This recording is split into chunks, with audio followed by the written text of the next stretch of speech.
In the late 60s, I spent several years in London, and I worked for a man, Alan Wright, who was a member of a flying club, Gregory, in Buckinghamshire.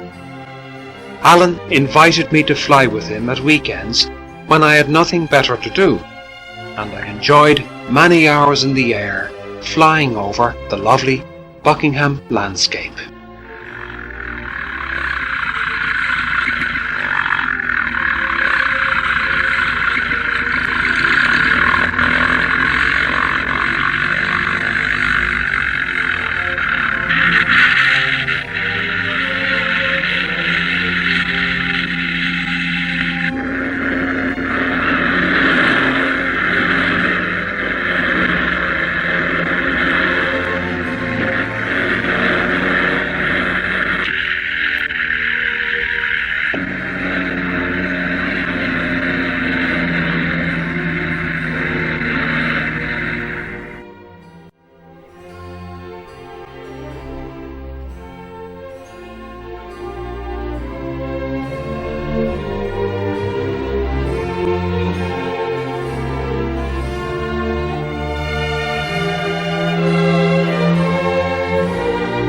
Over a full summer, I learnt the rudiments of flying, and I eventually handled the controls. I was amazed at how responsive the joystick was. The slightest movement, and the plane would immediately obey. I was a little nervous at first, but gradually I grew in confidence, especially as Alan was sitting there beside me, with separate controls.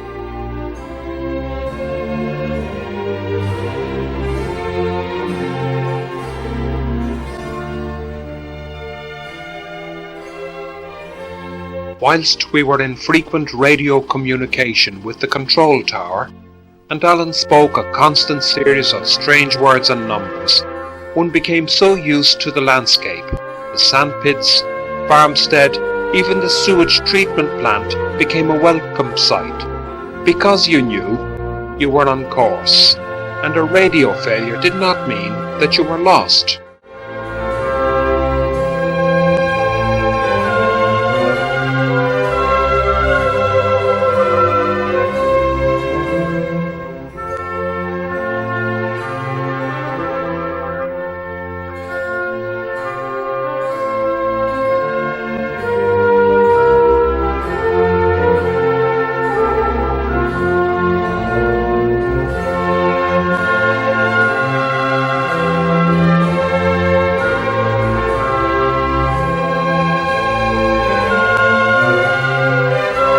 Before the return journey, Alan would always announce his intentions to the control tower to obtain clearance. On one occasion, a small plane had crash-landed, and it was necessary to circle around biding time until the runway field was clear. The flaps were dropped, the rudder ensured a straight descent, and the engine was cut at the point of touchdown when a stall siren warned that the plane was dropping fast, then the bump, and you were back on terra firma. As far as I was concerned, the firma de las terra.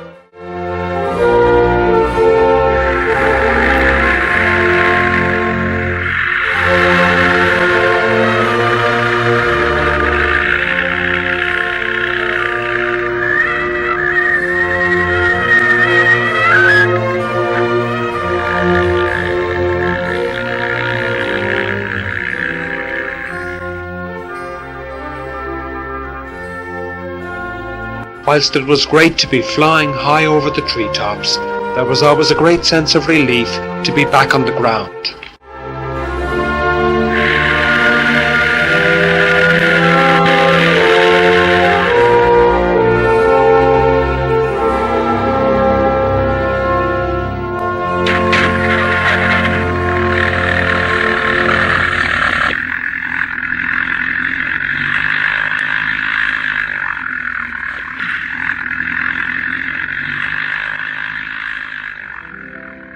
It was not unusual to land and take off more than once in the same afternoon. As far as I was concerned, the takeoff was the most exciting part, as the plane gathered great speed, bouncing along the roughish ground, and depending on head-on wind, the ascent was made somewhere between 60 and 100 miles per hour. The lift-off had a fantastic sensation of lightness, and I always felt a sense of falling at first. But as the hedgerows diminished in size, and the control tower looked more like a doll's house, there was no doubt about it, we were airborne, and it felt good.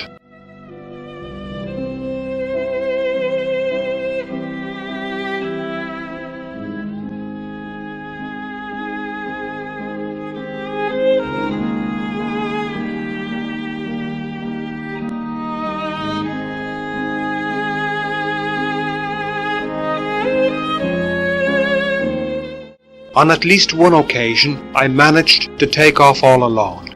Mind you, Alan was poised at the ready to correct a fault. When he felt that sufficient speed had gathered, he said now. I slowly tilted back the stick, and suddenly the rumbling of the ground vanished. The engine roared without restraint, and I could feel my heart somewhere between my ears and mouth pounding like a cannon, and I thought how crazy it all was.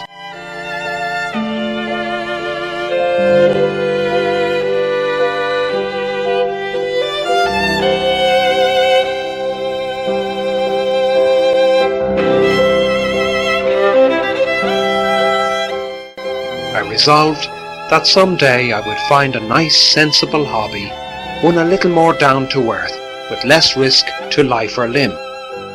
Little did I know what lay in store.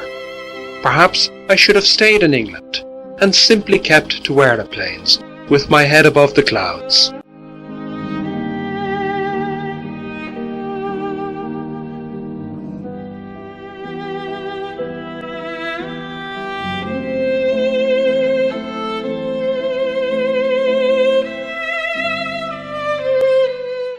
Anyway, I didn't stay. I came back and I did what I had to do and become involved with our restoration heritage.